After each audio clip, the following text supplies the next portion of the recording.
be our Jamie. Is she gonna be our Jamie? You're gonna be our Jamie. You can be our we're Jamie. live right now, Francesco. We're live? Yeah, we're live. We're live. You can't hear yourself? I can't hear anything. Seriously? Oh, actually, no, I do hear myself. We're live. Okay, we're live, yes. How's it going out there? And podcast land. Oh, actually, peeking. Crazy. Jeez. And podcast land. How you guys doing out there? We haven't been doing a podcast for, what, 2 weeks now? No, 2 weeks. I love how you start your podcast, like people can respond to you. It's kind of cute. I like to acknowledge that my fans are out there. My 2 fans that listen to me, okay? I like to acknowledge you guys. We love you guys. And girls, I don't know who you are. Jessica does, I think. Well, it's funny. I feel like such an old man because remember the retweet? Remember I was talking like I said 3 tweets out yesterday, and I was like, I don't know how to see how many people follow me. And I got 98 tweets on 98 people looked at my tweet. I think it was the last one I sent, and I felt like a god. I was like, 98 people looked at my tweet. I feel amazing. Aww. That's actually a good icebreaker right there. Yeah. Look at that. Not even forced. So, anyways, we're going to take some time to acknowledge our sponsors. So, this part of the podcast is sponsored by no one because we don't have a sponsor, but we are looking for one. So, Puma. Puma, we're looking at you. Well, we're just hoping for Puma. We actually like your stuff. Like we wear it all the time. Like we're gonna promote your stuff whether you pay us to or not. It would be much better if you paid us though. Just holler at me and send me a Milan jersey. We're all good. If it's not, is it finalized the Milan jersey with Puma? It's final. Oh, it's sweet. Yeah, no, I told you that.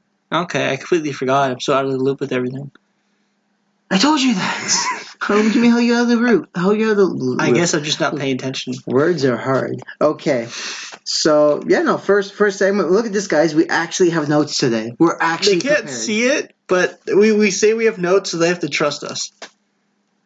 Yeah, pretty much, I guess. But see, unfortunately, I'm not Joe Rogan. But in the future, though, we should actually do videos. We should have Joe Rogan on this podcast. He doesn't give 2 shits about soccer, but he'd be like, hey, guys, I'm here. You paid me enough money. Joe Rogan has friends who are into soccer. He has that Ian Edwards guy who actually does a soccer podcast. Oh, okay. Yeah, he does comedy as well, but he actually does a podcast about soccer. Dude, that'd be so cool having Joe Rogan in your upstairs kitchen, dining room. Joe Rogan would come over and be like, yo, my house is like, no, like the size of the house is like his front room. he'd be like, yo, what the heck? Don't worry, I'll bribe him with food and a fat paycheck. We have to save a lot of money to get Joe Rogan on. He loves his meats. He's a bee. Well, because he hunts, right? It's like you said that. It's only gay if you make it gay, bro. All right. So, anyways, it's not gonna be a long one today, guys. We haven't done one in a while, so guys, it's gonna be a wrap up of the quarterfinal UCL matchups. So we'll look at we'll talk about what we predicted and then how the outcome came out. How's that? If you remember your prediction. Honestly, I think our predictions were generally correct, but our scores were just not even close. Like we predicted Roma to win, but we thought Roma would like fight to edge them on like a little bit, but they just like they got decimated the first game and then they struck back. I did not predict Roma to win. I'm not even gonna lie. I did, not you. Okay. Thank you. I did. You didn't predict. You said no one's out. To be fair, so I still said Roma has a really good chance. Yeah, of course. And I thought I didn't give anything to Barcelona. I'm like, well, Barcelona should be there. But Roma, I think, has a really realistic chance of beating Barcelona. No, absolutely. I told you Dzeko would score. Dzeko scored both games. What's up? I got that right. We were talking about Bayern, though. We're talking about Bayern. No, we're going to talk about Bayern first. So, what timer? I can look at my thing. Oh, fair enough. Okay, so, yeah, we'll talk about Bayern first. First leg, they played against Sevilla. And Sevilla, to be fair, did a really good job defensively. Did a really good job. I don't know. But no. Okay, here's my problem with that. You say maybe they did good defensively, but they're getting wrecked in the league. And Bayern didn't really field their best team out there. In all fairness, it was due to injuries, but you looked at Bayern, they had more offensive players in the bench that could have easily put Sevilla to the sword. Like, you saw the lineup, and I'm like, why is Jupp Heynckes playing such a conservative team towards Sevilla that's been leaking goals like crazy? They literally, before, they had a 0-0 draw. And they leaked, 4 goals to Las Palmas? And like, why is he putting up another squad like that? Well, the thing I figured was they probably were trying to wrap up the league, right? The league was already wrapped up. They beat but they beat Dortmund in the first game. First leg, they had a weaker team against Sevilla. Still had a strongish team, but Vidal went out. And that's when they conceded. Vidal went down and they conceded like instantly. Mm-hmm. Right? He fielded a more attacking team in the second leg though, because he had Martinez and Muller in that midfield, and then with Javi Rodriguez, and then Javi Martinez back in CDM. But he fielded a more competitive team. But Sevilla just pretty much wasn't giving them much. It came down to Bayern playing more for the tie in that second leg. Maybe just to give their players a break, I guess. But like, if they wanted to, Bayern could have just thrashed Sevilla if they really put out the right team. Well, you know what? I think, and this is my opinion. Obviously, it has no bearing on what's going on.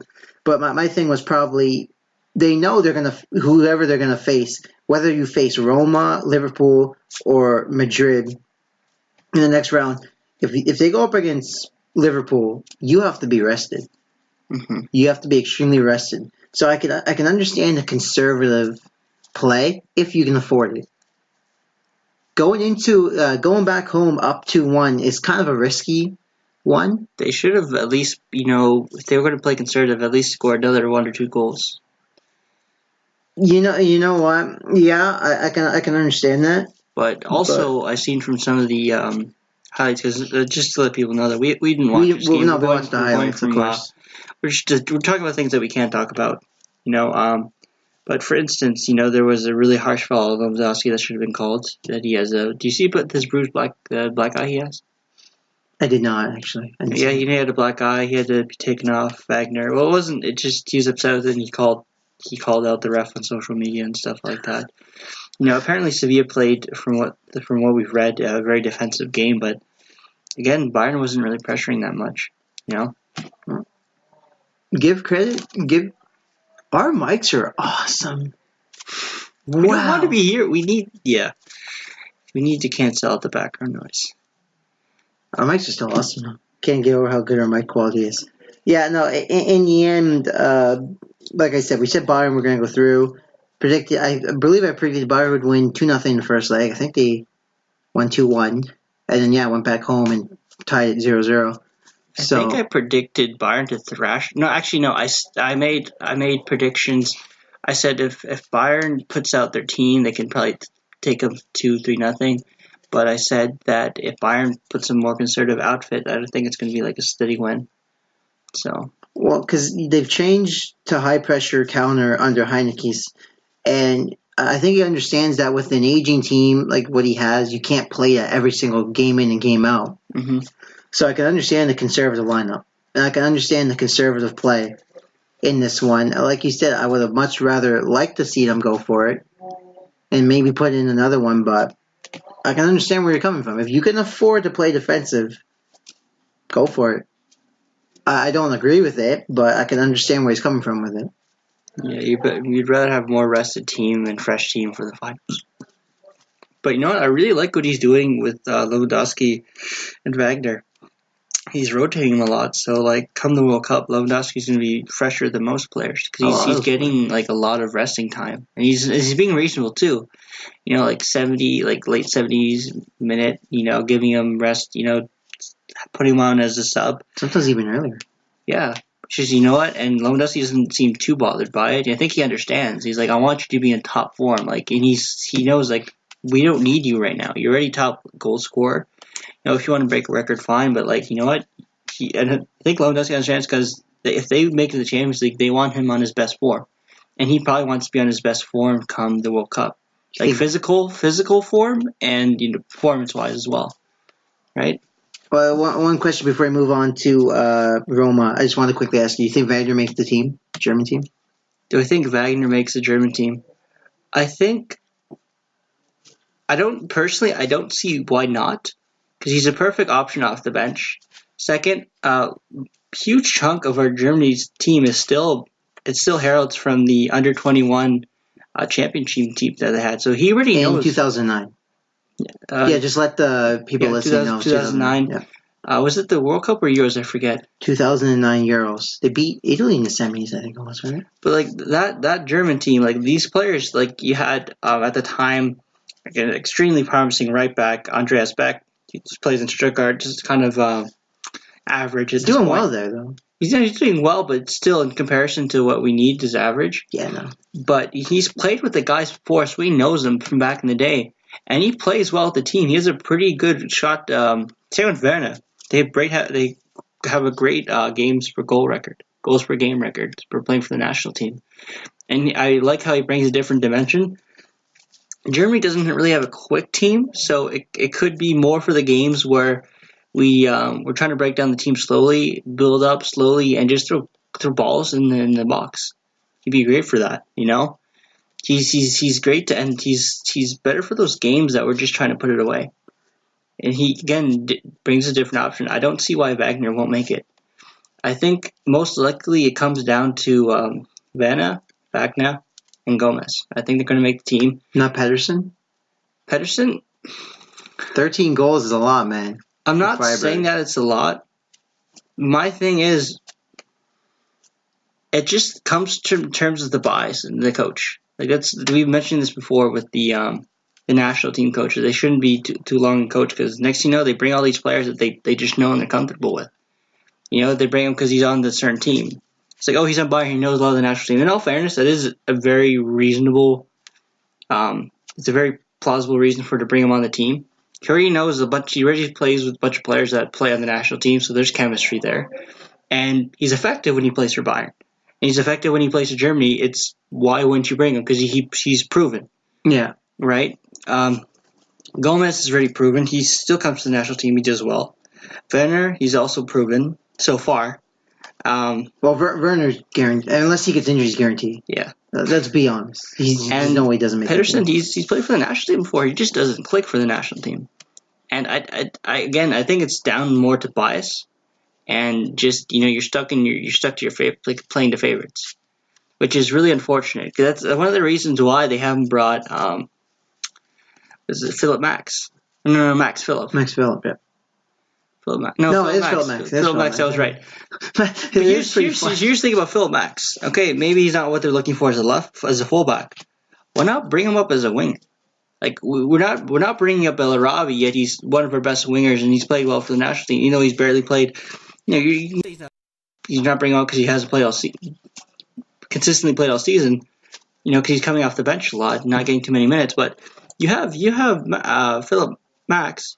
He's having a great year for Stuttgart. Has a lot of assists. You know, you don't want to play him fullback because he's a defensive liability. Why don't you have him up higher in the wing? Augsburg, you mean? Yeah, Augsburg. You said Stuttgart. You say Stuttgart? Yeah, I think he's thinking the back. To say Augsburg. Thinking the back. But no, he plays well for them. Give him an opportunity. Like he should be on that. Was it 50-something reserve squad before the World Cup? He should be there. He should be. Yeah, there was like a 50-man one squad or something. But he deserves a chance. Like, you know, and honestly, we don't know at this point. I think it's better to comment on this once 50 minutes. Well, I just wanted to quickly ask you that to get your thoughts. I obviously believe either Wagner or Pedersen. They both don't get taken because they're both the same player. So yeah, no, I agree. If anything, it's more between Gomez and Pedersen. To be fair with you, I think Wagner's a shoo-in. I think Wagner probably does a better job holding up play, so I can understand that one. Yeah. All right. Yeah. So yeah, on to the Roma. That was nuts. That was truly scored each game. Like you just looked how well PK Nupti defended against Dzeko. Like not at all. Like he was way too open a lot of the time from the highlights. PK's been on the decline for years, though. Yeah. PK. He was a great defender in 2010. It was on the decline for years. But here's the thing: what I mentioned, they're not the Liga. They're not really used to like defense. Isn't really what the La Liga is about. So like the quality defenders aren't really there. Just kind of rough them up. You know, a lot of them have ball playing defenders, and they just deal with quick strikers. So all they do is offside trap them. You guys whistling through a blowhorn over there? It sounds so messed up. Imagine if I was listening to this, like, what? We can completely hear you. I can't hear them. Whispering through a blowhorn over there. All right. No, And they're not really used to those type of strikers, especially if it was more of a pacey striker, they're more accustomed to that because that's what they deal with in La Liga. But a striker who's big, tall, and slow, he's really good at positioning. Dzeko's not slow. Okay. In terms of what they're accustomed to, he's slow. Okay, yeah. Well, he's slower than But he's a big player. He's incredible aerial ability. He has incredible positioning. They're not used to marking someone like that. No, I'll give you that one. Just realistically, who's the only other Dzeko in La Liga? Ajuiz from Atletico Bilbao. Well, he's having Diego Costa's there now at Atletico. Diego Costa is more like. If anything, Diego Costa is a better attribute to Dzeko than Ajuiz is. Yeah. But he's much more aggressive. And that's more of his game, though. Diego Costa, he's an aggravator. Oh, yeah. No, Costa's more of a complete player than Dzeko anyways. But what really surprised me about the Roma team was how well they were set up in that second game. I don't know what they're doing in the first game, though, to be fair. You know what, though? First game was super controversial. I mean, Roma should have had 2 penalties inside 15 minutes. Last year as well. Both Roma Barcelona games were massively controversial. 100%. Super controversial first leg. They didn't do any favors by 2 own goals. No. You know what was actually funny, too? I didn't actually realize this until someone pointed it out. Both Manolas and De Rossi scored own goals in the first leg. And they both scored in the second. I didn't actually realize that until someone tweeted out. I was like, oh, snap. That's actually true. They're making up for it. That's actually true. I was like, oh, shit. So, yeah, no, it's really cool when you see that. I'm pretty sure the entire world, when Roma beat Barcelona, was just happy. Everyone was like, whoa. Not the Messi fans. Oh, the Messi fanboys probably like, where's our pen? Barcelona was like, what are you doing? Where's our pen in the 90th minute? Come on, guys. What's that? Real Madrid got their pen. Where's ours? Yeah. But that was a day later. Let's go to... obviously stick to Barcelona and we'll move on to Juve. Jeez. But yeah, the team was set up really well. 3-5-2, which made sense. They did a good job with the balance between Pellegrini and De Rossi in that midfield, and was just set up for success. Dzeko up front there with some help, and it just was set up extremely well. Dzeko has typically played better in 2 striker formations. When he played for as time in Wolfsburg. When he played for Man City, that's usually when he played at his peak. It's easy to be better when you have Aguero next to you. Well, yeah, but when he played for Wolfsburg, I forget what the Brazilian's name was when they won the league that year, and then he also played Mandzukic for a little bit. Dzeko played with Mandzukic? I'm pretty sure it was just only for a short time. I think it was only a year. Yeah. Or that was their replacement, so don't take my word for it. Dzeko has always played better in a 2-striker, 100%. Because he's more of that guy that he'll control the ball, he'll take it down, he'll lay it off, or he'll go in and score himself 100%. He's definitely a build-up striker. Because I remember Di Francesco switched to a 4-2-3-1 halfway through the season to complement Dzeko, but didn't complement the rest of the team. So he had to reset it up back to the 4-3-3 just because the team fit that way. Mm-hmm. But the 3-5-2, Roma looked good with it. I don't know if they're going to continue with that, but they looked good with it. And I think they have to look at maybe playing a 2-striker. Or, because remember last year with Spalletti, when they played that 3-forward formation? It just goes to show Dzeko in any formation, when he has a strike partner, can be a lethal goal scorer. Mm-hmm. So it's interesting. It's interesting to see where Di Francesco goes from here. If he sticks to the 4-3-3, or if he maybe thinks about switching to a 3-5-2. We'll find out in the league and both in Champions League. But Barcelona, it's 2 years now, knocked out in the quarterfinals, isn't it? Wait, who knocked them out last quarterfinals? I believe they were knocked out in the quarterfinals last year. Juve. Italian team as well. You don't need to check it, I know. It was Juve. Okay. Because they beat PSG last year in the magical comeback. Remember that? Yeah. Second leg. And then they lost to Juve right after in the next leg. So 2 years in a row, an Italian team knocked them out. It's interesting to see. I believe Barca's on decline. I think Barcelona truly is on the decline, and we'll see in years' time what happens. I think UEFA will simply certainly do their best. In all fairness, as long as one of them is doing good, does it really matter? They want both to be in there, but if both of them are in the decline, that's going to be a different story. Well, I was going to say, does it matter to UEFA or does it matter to Spain? It does matter to Spain, though. That's where they put a lot of their taxes in that. That still floors me, but I believe why. I can understand why it means so much to them, because we've had this conversation. You have a dead-end job, you go home, what do you have to look forward to? Team, right? So I can understand that one.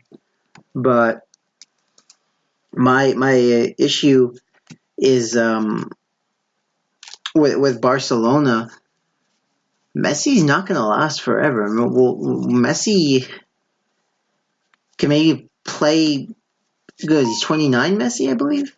Or is he 28? 28 or 29? Probably closer to 28, to be honest. I don't think he's that old. I feel like he's 30.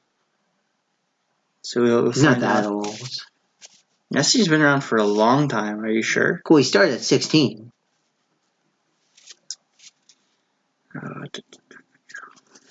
See how old he is. He was born, and he is 30 years old. What up? He's 30. He was born June 24th, 1987. He's 30. He's turning 31 this June. Oh, because Ronaldo's 32. Yeah. That's right. Okay. That's right. I was wrong on that one. And Wrong. Fake news. Believe me, I know it's tremendous. But no, yeah, he's not going to. Realistically, what Messi can probably play competitive till he's 36, maybe just a little bit longer than that, possibly, because his speed will not last that long. His speed won't last till 36. I think what I have with Messi. Well, here's one thing you can say is that we've already talked about this, and I think it was our first one. The technology is improving, so it was prolong his career. But the one issue that is he loses speed and he loses agility, which are essentially two of his best traits. Yeah. Right? So right now, if anything, age will prove will be a test if he ages like a fine wine, like Andrea Pirlo and Francesco Totti did. Right? Yeah, no, well, Totti, because Totti's biggest attribute for years was also speed and dribbling ability. But then he changed, and then he decided he became an architect of the game. He really just knew the game in and out. And if Messi can adapt, then he will have a lot of longevity in his career. But, that's the thing. Like, Ronaldo's even had to compromise this year. That's why he's found success again, He just can't do the things he used to, so he has to change his game up. Yeah, he's got to play striker. He can't play wing. He's just. It's not that he can't play wing. Didn't have the right formation either. Zidane? Yeah. Oh yeah, no. Well, but he stuck with the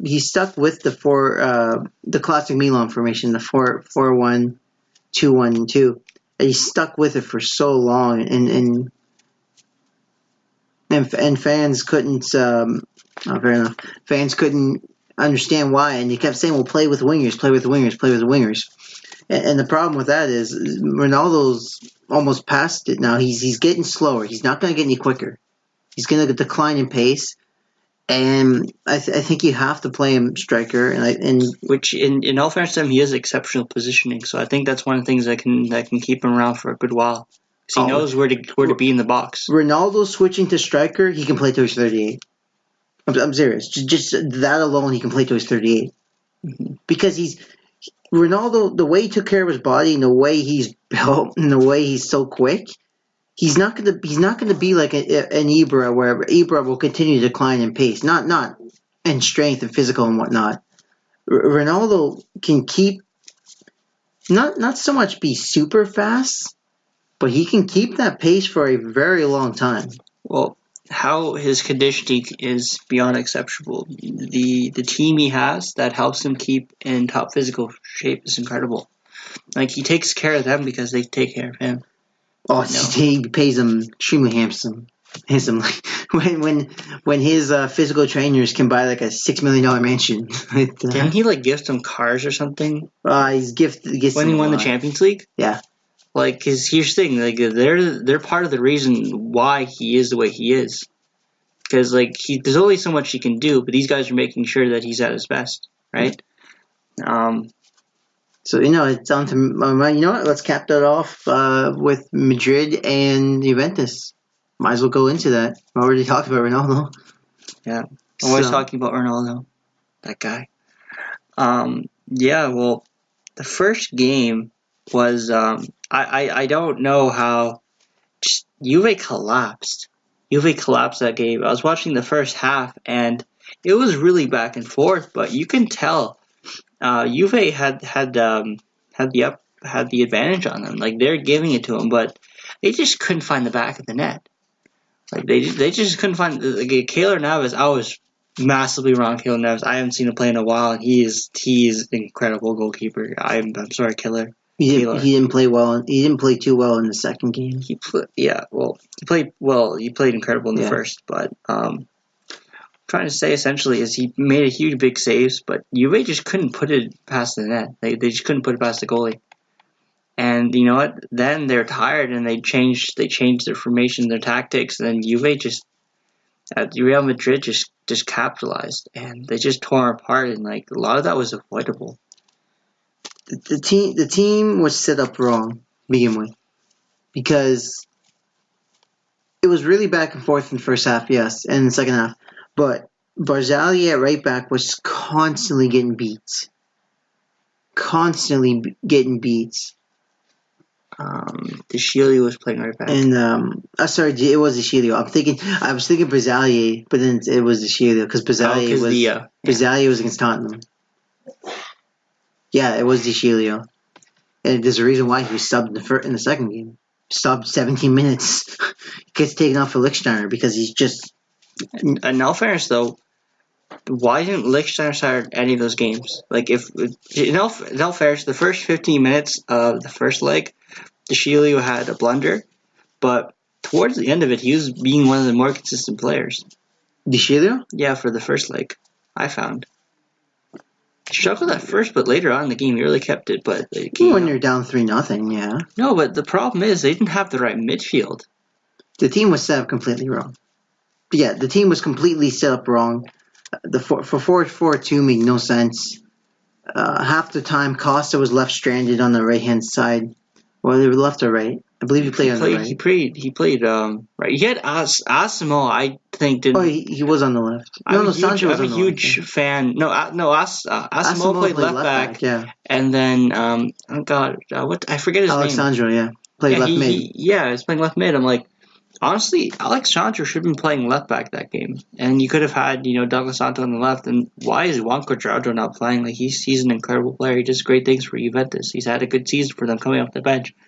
Why don't you give him a start against Real Madrid? He didn't even get brought on in second leg. It didn't make any sense.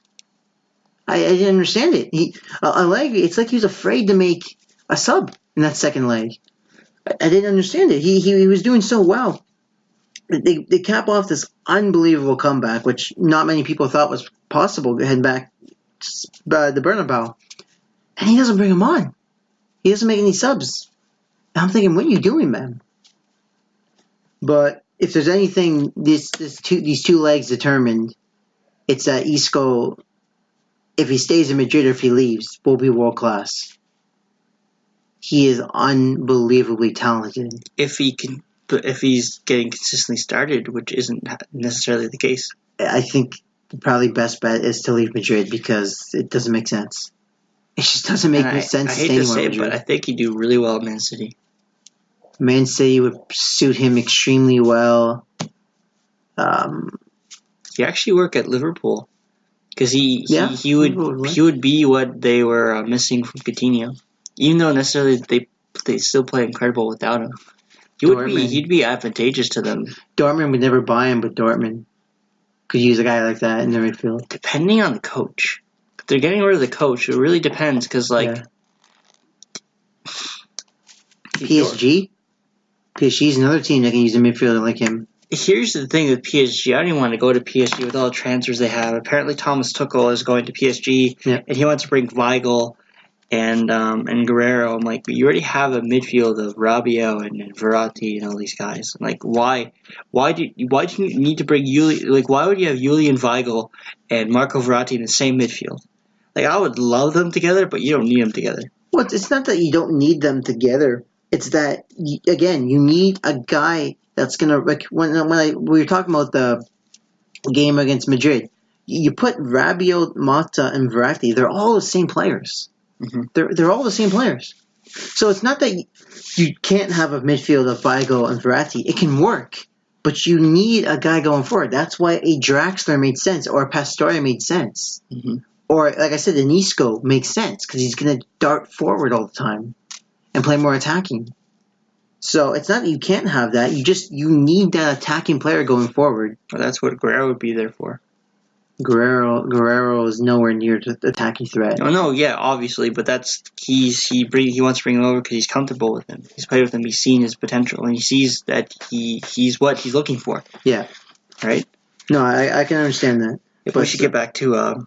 No, I just wanted to quickly make that point. But yeah, no, the obviously the elephant in the room, probably the most controversial moment, probably in the entire UCL tournament, unless something ridiculous happens. I think before we even get to that point, the first and most important thing that needs to be addressed, they're getting it next year anyway, but this goes to show how necessary VAR is to UEFA. Like, it needs to be in all big competitions. Because you cannot blow a call like that. That big of a call needs to have the best eyes on it. Make sure that does not get called wrong. That penalty given literally is the difference between, I forget, Benetti tweeted out, I think it's like 50 million. Something stupid like that. That call. It's the difference between like 50 million and going home. Okay. Like it's just incredible how much money you make in UEFA. And a call like that, again, needs VAR. VAR is simply needed at that level. And I never understood what the problem with VAR is. Why everyone hates it so much. It's because when they think of VAR, they compare it to the NFL and NHL, which takes so long to do, and it interrupts the game. And the thing about soccer is that it's 45 minutes. Halves, no commercials other than halftime during the game, unless you're in Germany and like the screen gets a little bit. Well, they're doing that everywhere now, such as Germany. Yeah, they do that in Fox now. Fox does that. Okay, honestly, it's a good way to do it. Like, you can still show your ads, but it's just for the game. No, but the point they're trying to make is, I completely forgot what I was going to say. What are you even talking about? I just blanked out. VAR. Okay, VAR. Thing about. There's a stigma towards it, but the difference is it's been used in the Serie A and other leagues, and they've shown that it does well. Well, Bundesliga uses it. Yeah, Bundesliga, it's been proven effective. Well, I haven't seen those Lazio games that calls that, but apparently there's errors with the VAR in Lazio. The error which everyone's complaining about, I can understand. It's not so much. VAR is not the problem. The error with VAR is the decision is still made by a human being. And a human being can still make that mistake. No matter how much footage, like you and I, literally we're going to talk about this in like a few seconds. You and I, over that penalty, how long did it take for us to actually finally agree, oh shit, this is actually, I've said since I've seen the replay, both of us have retweeted the replay on our Twitter. Interesting side note, the replay that we retweeted was not, from what I was watching on, was not shown on TV. But the thing is, it's already well known that they don't show those because it's going to make the fans erupt. And they don't not in the stands, a crowd, of course, not. But here's the thing: the feed is from the live. Everyone gets the same feed. Oh, on the TVs, you mean? No, or in for the broadcasting, everyone gets the same feed. That's what I meant, on air. You meant, right? Yeah. Yeah. So, and here's the thing: they're not going to show it to the fans watching by the TVs and not show the people in the stadium. That footage gets shown to everyone. Yeah, absolutely. And and here's the thing, which we finally came to agreement on, is that which because I wasn't watching the game, I was at work. I saw that replay and I'm like, that is undeniably a red card. It's But not. as you alluded, because I wasn't in live play, the ref didn't get a good look at it, right?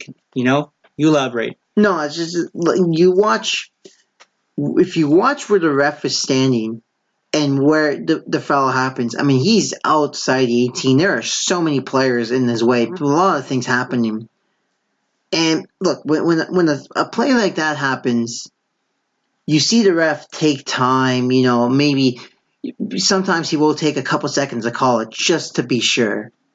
I have never seen such a quick whistle when that foul happened. Now, I'm not saying it's rigged or whatever. I'm not even trying to say that.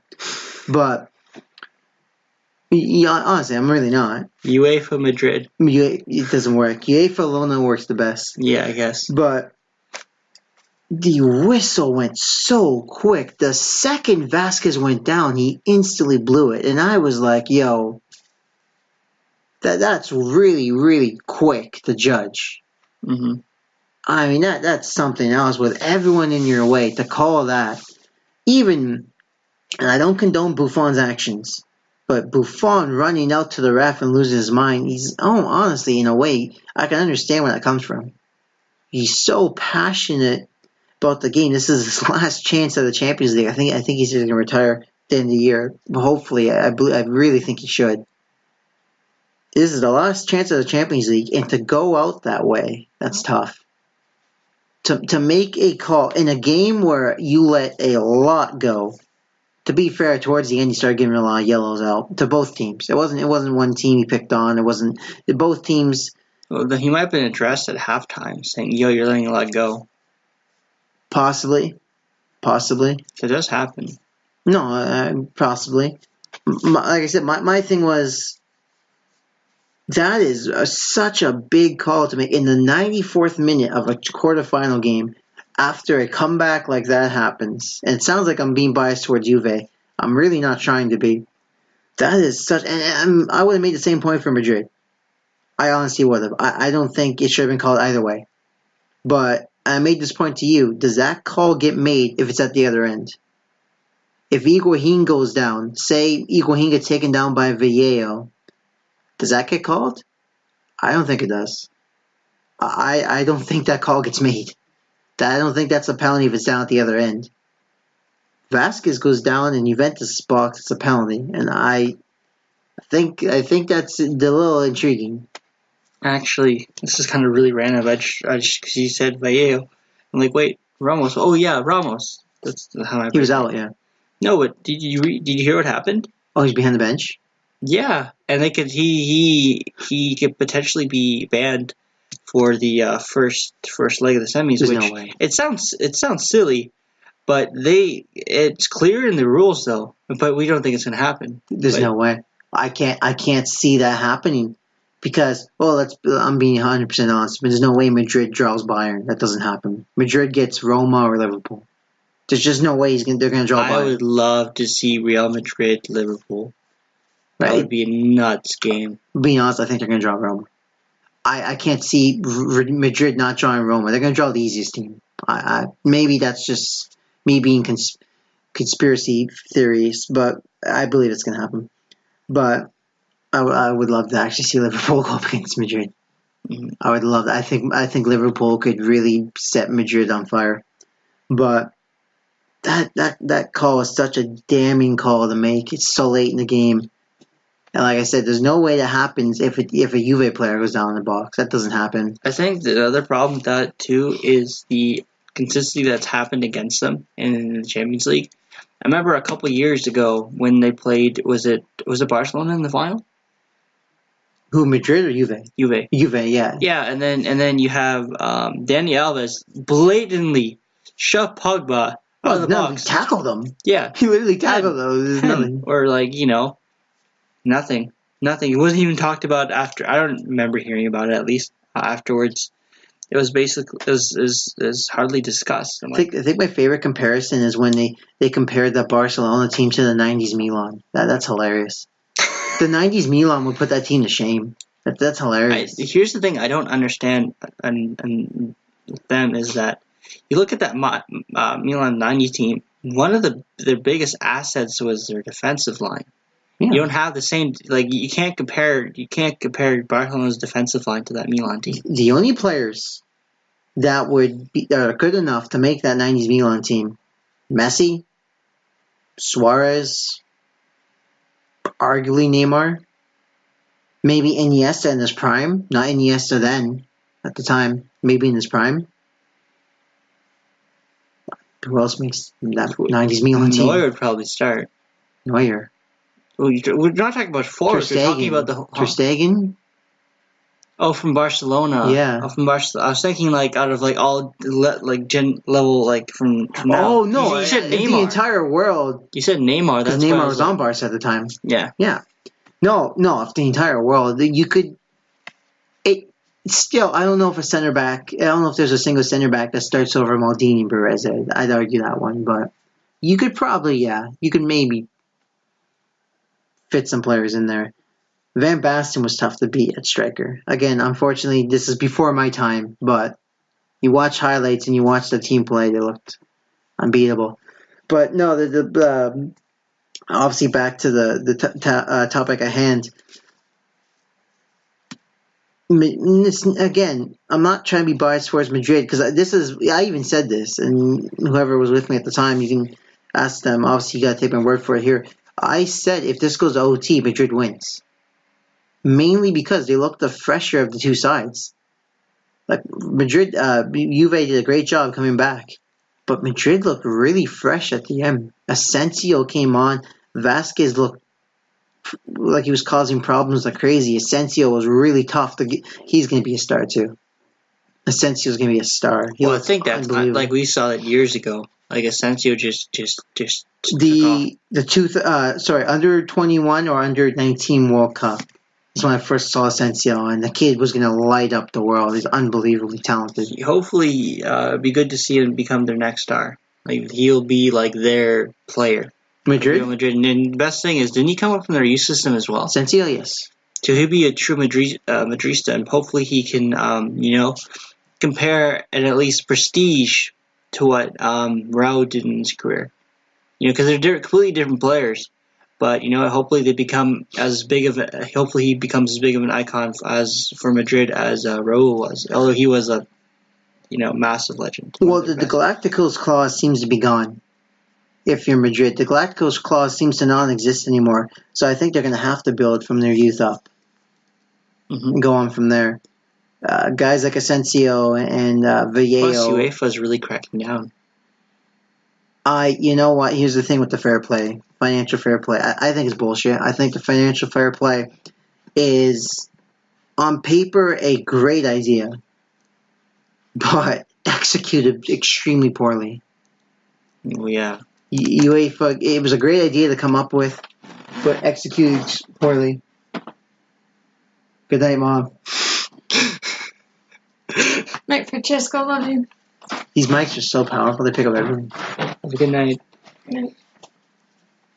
So, Nikki, what's up? Nikki's a G. So, anyways, like I was saying, Nikki will be our Jamie. She should be. That'd be cool. We do need a Jamie. When we get big, we'll hire someone as a Jamie. But like, I don't want the comment section will be like, Nikki. Let's get Nikki as a Jamie. But yeah, no. You look at Madrid. They actually have some promising young players coming up. They're not just buying players anymore. You look at Vallejo. You look at Asensio, Isco. Even though they bought him super young. He's been there for a while. I can't see Isco staying at Madrid. I think it's really difficult. Unless he's promised a starting role, I can't see him staying. He deserves one the way that he plays for them. I don't know what it is. I don't know what it is with Zidane. It's most likely he's not the most defensively capable player in either work rate or ability. Zidane likes a team that works hard. Being honest, you know who he would be great at? This is 100% honest because Milan have thrived on this. Isco is that Trequista for Milan. Yeah. I'm being honest. Isco is that guy. A guy can score, can set up plays, and dribble. Not the strengthiest guy, but he's that guy. He's quick. He's agile. Yeah. He knows how to get into position. He's an unbelievably talented player. And he would probably never come to Milan, especially with our financial problems right now with our owner. It'd be unless if the team sold in the summer, I could see it maybe happening because we'll just have stupid money. Imagine Isco and Cutrone. All those runs that Cutrone gets into, all the spaces he gets into. Cutrone's goal tally goes from 10 to 25 instantly. Well, that's a little unrealistic, but I could see 20 goals. So, the last point I wanted to make, obviously, was Juve continuously get there. And what more do they have to do, pretty much, to go through? Obviously, play off the ref. Clearly, Juve. We're not paying the refs enough money. I made a joke because anyone doesn't know I work at a Chrysler plant, and we sponsor Jeep. Jeep sponsors Juve, so Juventus is sponsored by Jeep, and I made a joke. Marchioni, who owns FCA Chrysler, I made a joke. I was like, "Yo, Marchioni should have got to the refs first. Marchioni should have went up to UEFA and been like, yo, how much, man? How much money do you see us go through? I'm still waiting for my season tickets, by the way, Marchioni." So, okay, on to our next segment and our final segment. We actually both watched both games. Yay! So we can just go on for a little bit about this one. And both predicted Liverpool. We sounded stupid at the time. Everyone predicted City. We know stuff. I don't really think it's. I don't want to say it's stupid, but you look at the way the Pep plays. You're just begging for when it comes to club. Anyone who knows anything about anything, like he didn't change his tactics. He kept the same style, and Klopp took advantage. The only reason that Liverpool were being hammered in the first half against City is because they weren't playing their game. They're sitting back. They were rugged. They were really conservative. Like that is nothing like a club team. You alluded to something though, and I think it was a good point you made. And I think it turned out in the game when you look at because Sebastian said in the first half when Klopp were sitting back, he said the only thing I could that would make sense was conserving their energy. So in the second half they'll be the fresher of the side, and they looked like the fresher of the side in the second half. Yeah. So that's the only thing. I hope that's what they're doing. But according to reports, Klopp had like a massive locker room talk with them. You know, maybe that's what turned it around. So I don't think that was their plan. It ended up working out in their favor because you can tell they're much more, they're much fresher physically, and they put them to the sword again. But but still, that first goal, man. That first goal Jesus scored. We should talk about that actually from the second game. You know what's interesting? Obviously, the most controversial goal, non-goal of the game was the Zani goal. Everyone talked about that. That's all people were talking about, and rightfully so. That was a goal. Mm-hmm. Hands down, that was a goal. That was 2-0, different game going into the next half. That changes the entire outlook of the game if that goal counts, and it was rightfully a goal. However, that first goal Jesus scored was a foul by Sterling. Say whatever you want. Oh, Van Dijk complained. Whatever. I'm sorry. If you get pushed out of bounds by a guy like Sterling, which he did. He came in and threw an elbow at Van Dijk. Okay, shoved him out of bounds. Sterling has lightning pace. Unbelievable pace. Give a guy like that a 10-foot head start. You're not going to win, no matter who you are. And give him that 10-foot head start, which he had by pushing Van Dijk out of bounds. That's a foul. That's got to be called. That first goal doesn't happen if that gets called because Sterling's got a massive head start. So, in a way, it kind of evened out because the first goal shouldn't have been the goal, but rightfully so, the second goal was a goal, and unfortunately, it was disallowed, which, again, is another reason for VAR because that doesn't happen with VAR. Yeah. That goal counts, different game, going to the next half. And more so, you know this, that VAR, I don't know what it is. Hopefully it's in Champions League next year. I think you have to seriously consider it. They're They're voting doing on it this World Cup, or are they still? No, this World Cup is happening, but they're going to vote on it with UEFA. Yeah, I think they're going to vote on it. Okay. Or something like that. But, I laughed because I'm like, there's no way UEFA would like this. Could you imagine if UEFA had VAR? Oh my God, Madrid and Barcelona couldn't get away with anything. Mm-hmm. That'd be hilarious.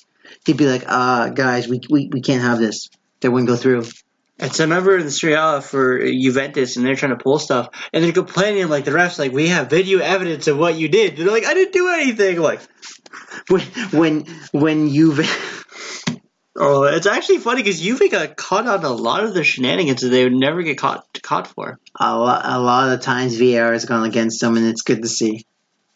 It's good to see that happen because that's just it with VAR, right? You're gonna get the right call. You can't. Here's the thing: you can still allow scandals. There will still be scandals because you know this. You know this with Madrid, and you can't VAR a penalty. Or sorry, you can't VAR a penalty, but the ref can still overrule it. Mm-hmm. So even with video evidence, the ref can still allow it if he's bought off. But it allows for less scandals that way. Mm-hmm. It allows for the whole world to be like, clearly anyone with brains can see that's not a foul or not a penalty or that's not offside or that's onside. You can see it. And at the same time, you said that the ref can still be bought out, but at top of that, it puts more pressure on the ref. Because now it's not just the ref saying, I saw it this way, whatever. Now it's, okay, you literally saw what happened. You have time to take the time, watch it in slow-mo, watch it on different angles. You're under more pressure, and then you're more to blame than you were beforehand. Because beforehand, it was due to just human error. Now, there's hardly any excuse. Well, look, there's judgment and other things, and there's opinion, based on how they like the game to flow. But I think the ref is under more obligation to make the proper call. Well, people are always going to see things a different way. It's like you and I. I'll bring this up one more time. How we both looked at the same replay and saw different things. Mm-hmm. People are going to see different things, but with VAR, this is when I texted you. I had to watch that replay like 10 times, which you can do with VAR. You could be afforded to watch that 10 times because you gotta get the right call. I watched it 10 times. Okay, clearly it's a penalty. Clearly Vasquez was taken down. Even though he was going for the dive. It's blatantly obvious. Vasquez, my thing is still, it was a really easy penalty. That's the only complaint I made was an easy penalty to give that late in the game. I can't argue with that. I think the only issue for me is I didn't see the game myself, so I can't really have my own opinion on that. Yeah. But that was the only point I wanted to make with that one. But yeah, no, you look at that and, okay, so you're in a game. It's an adrenaline rush. It's a tense game. The ref sees something, calls it. Hey, gives a penalty. You look at it again. Oh, well, okay, clearly it's not a penalty. Never mind. Kick. Free kick. Simple. Takes a minute. That video you sent me was 1 second long. 10 seconds. I watched the video 10 times in 10 seconds. Or 11 seconds or something like that. I looked at it. I was like, oh, penalty. That's all the ref needs to do. That's all you need to do. And it takes no time. A minute tops. So I don't get it. I hope UEFA votes on it. And I think it's going to be very useful at the World Cup. But, again, very quickly back to City. Well, it was very relevant because that second goal was unfortunately allowed. But I said this, and Seabass said this as well. There wasn't a better team City could have gone up against that would counteract them the way Liverpool did. And it showed. It 100% showed in the matchup. Liverpool was just better set up tactically, and it showed their pace could break down City when you pressure a team. It shows how City always struggles under pressure. Like Pep teams usually always struggle under pressure. They don't work well under high pressure. No. Like a lot of times they're intimidated by Pep's teams and they take a foot off the gas.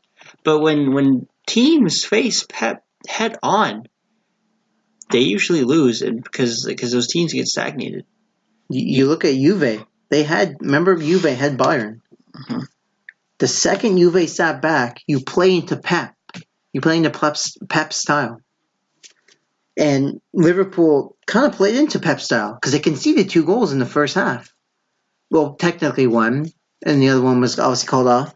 And then you look in the second half, they went back to the high pressure, and City couldn't do anything. They couldn't handle them. There was no answer for them. Liverpool got 2 goals, game over. And I think at the same time, I think we need to give credit. You mentioned this in the game, but we need to give credit to what's his name? It's his full name. He has a really long name, Arnold. Oh, Trent Alexander-Arnold? Yeah. I cannot believe how well composed that kid was at 18 years old. He was going up against Leroy Sané and David Silva, and he had him in their pocket. He's not going up against a random winger from the bench. Leroy Sané has been the most lethal winger, not just in the Premier League, in all of Europe, and he just had him in his pocket. Just took care of him. David Silva took care of him. Who else was on that left-hand side? It was, I forget. But he did a very good job. Oh, was it David Silva on the left mid?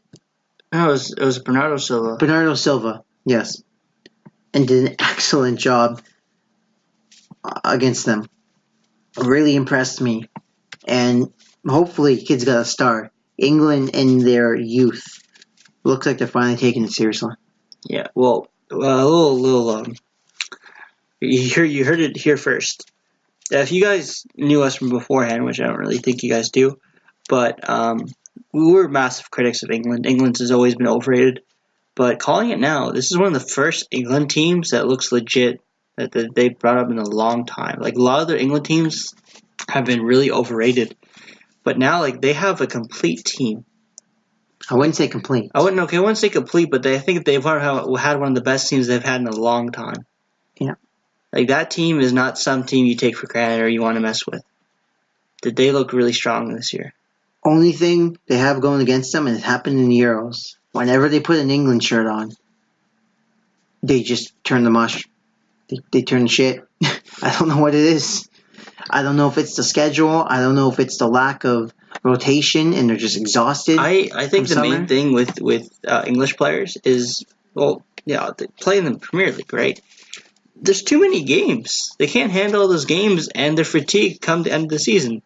I think that's always my main thing, and in the style of play as well. It leaves them exhausted. I think hype as well.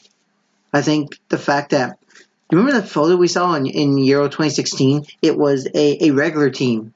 I forget who England was playing. I think it was England, Russia, and you saw Russia's media.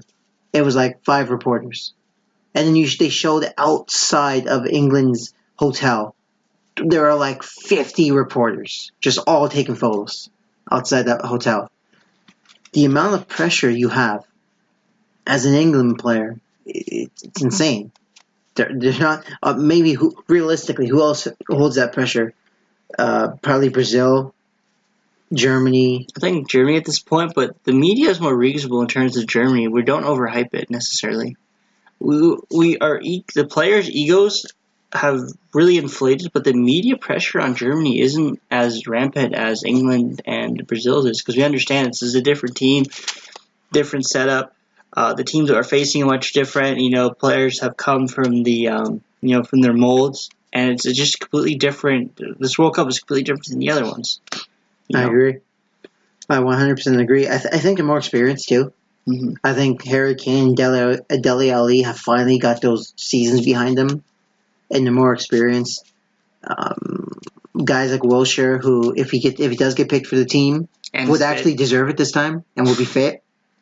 Well, no, I don't mean it as in like he never deserved it before. I'm not trying to be degrading to him. He was picked because he's Jack Wilshere. He was supposed to be the golden boy. So if his name wasn't Jack Wilshere, he wouldn't have been picked. But this year, when you see Jack Wilshere on the squad, it's going to be rightfully so. And I think that's a huge boost to him and boost to the England squad. So it's going to be interesting, to say the least. I think what's really impressive about Liverpool is they're in the semifinals of the Champions League this year. And next year they're getting Naby Keita in the summer. That's just going to complete their midfield. Imagine if Chan ends up staying. too. I'd be very surprised. It seems very possibly. unlikely, but Yeah. if he did stay, that'd be an incredible midfield. It would really be an It'd have incredible midfield. be a great mold. Absolutely. It would be. Every player basically complements each other. You can't. Yeah. Naby Keita coming in, bring in some backup wingers. Unless Salah leaves, I think bring they another really winger. do, because you can't have Salah playing all those games consistently. No. I think Because you're gonna if they don't bring anyone to rotate with Salah, you're not gonna see the same Salah. I think that's why Mane's kind of struggling this year. Like, Mane's putting up points and goals. But not having the same successive year as he did the year prior. He's not having the same impact. He's exhausted. He's playing a lot of games, man. Same thing with Salah. If Salah stays in Liverpool next year, I can see Salah. I don't think Salah's getting 30 goals again next year.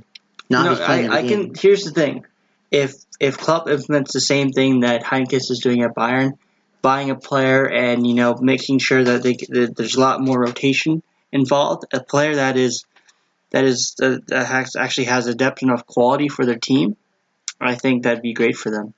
They pick up like a very quality winger, but not like starter that can fill in when Salah or Mane needs a rest. That can put in the goals for them, or even just bring up some youth players. Rotation, man. I think it's. Well, here's the thing that hardly gets any recognition, at least from the sources where we get information from, is a lot of times you don't hear anything about the physical aspect of the game. Like these are athletes. It's not just speed and talent. Like they have physical limitations. They can't play all those games. They can't play all those minutes. Like there's going to be injuries, all those things. These players, like we romanticize them, and they're almost like they're like gods or like deities to us, but they're just regular people who have tremendous skill at a sport. Yeah. Like if you look at it realistically, there's only so much that they can do, and again they have their limitations. And then their bodies get worn, they get weaker, they get slower. They're not the same, and they fade away. I 100% agree. I did not know it was that late. 10, 12. I didn't know that. We're having a good conversation. I want to stop it. We actually were having. This was probably our best podcast yet. This happens to you right now. We have notes. We're prepared. That's what happens when you're prepared. And my back actually isn't hurting, which is nice. We didn't really have notes. We just had talk. Like we had sections of what we were going to talk about. That's Talking points is still extremely important and more beneficial that way. Plus, we also timed a lot of our segments, which I think will be beneficial in the future. And our backs. And our backs. Well, our segments are going to be really important when we get into like the World Cup and whatnot. Mm-hmm. So it's going to be very critical to us. So we don't just babble on and ramble on and whatnot. Is there any more points you want to make? Are you good? No, honestly, other than just the fact that you look how this Liverpool shined. This is what Klopp can do. He can lose some of his best players, and he can still put some of the best teams to shame. And when it really matters. You look at Dortmund when they had Mario Götze out, and they just, they put Real Madrid away. Like when Klopp's team is down and some of the best players are missing, he still knows how to pull a win out. And it just, the only thing is we need to see if he has the capability of doing that as well when it comes to the final, if they make it that far. Well, the luxury, gosh, geez, words are hard. The luxury that Klopp has. That should be your catchphrase. Words are hard. Words are hard. The luxury that Klopp has in Liverpool that he didn't have in Dortmund. He can spend money. Yeah. I mean, the guys that he has now. I mean, he's bringing in Naby Keita. Who fits his system better than Naby Keita? I mean, Naby Keita fits a system to a T. Conte. N'Golo Conte would be realistic. Yes.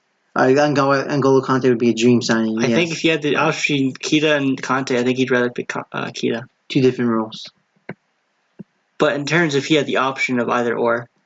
If he had the option of Conte or Keita? Yeah. I think he would probably would still take Keita unless he desperately needs a CDM.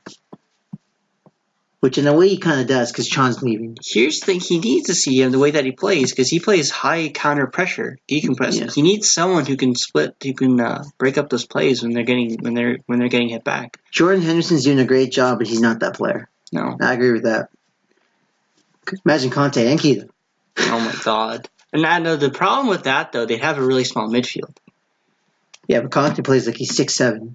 No, he really does. The same as Kita. He plays like he's 6'4". He's tiny, but They have incredible jumping, but at the same time, there's going to be times they're going to get bossed around. I think here's my issue with that is that with their lack of, here's the thing, because they rely more on their their agility, and they use the motion that they get behind their speed to kind of make up for that. That's not going to last. For instance, other players have much more longevity, because that's another problem with Klopp as well, which we'll see with this Liverpool team, is if he has the same loyalty, he's going to give these players because they've done justice to him. If he realizes the players need to go, let them go, because that's my main issue. Because here's the thing, their careers aren't going to last as long as some other players' careers. Which is where the rotation becomes crucial.